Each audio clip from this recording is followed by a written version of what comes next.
భగవంతుడు అనేవాడు మాటల్లో చెప్పలేదు ఇది. చెప్పలేదు, అది ఒక అనుభవం.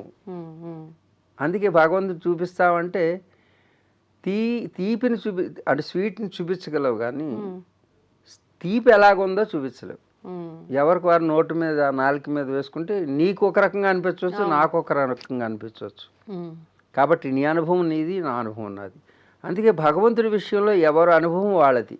ఉమ్, కానీ ఆ యొక్క పరమేశ్వరుడు లేకపోతే ఆ పరమాత్మ అనేటటువంటిది ఒక అనుభవం మాత్రమే. దాన్ని ఎవరూ చూడలేరు, అది సత్యం. ఓకే.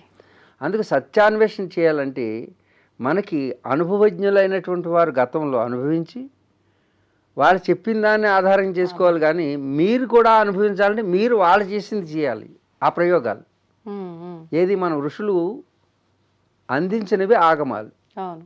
ఋషులు వాళ్ళ శరీరాన్ని ఒక ల్యాబొరేటరీ చేసుకుని ప్రయోగశాలగా మార్చుకుని ఈ జనారణ్యానికి దూరంగా ఉంటూ ఏకాకి యతచిత్తాత్మ నిరాశీర్ అపరిగ్రహ అని ఈ 4 క్వాలిటీలు. ఏకాకి ఉమ్, ఒక్కడగానే ఉండడం, యతచిత్తాత్మ వాడికి లోపల ఎలాంటి కోరికలు కానీ కామ క్రోధ లోభ మోహ మదమాశ్చర్యాలు అనేవి ఎలాంటి ఎమోషన్స్ లేవు. ఉమ్, ఏదో కోరికతో చేయట్లేదు, నేను జనాన్ని ఉద్ధరిద్దాం, లోక కళ్యాణం చేద్దాం, ఆ కోరిక కూడా లేదు.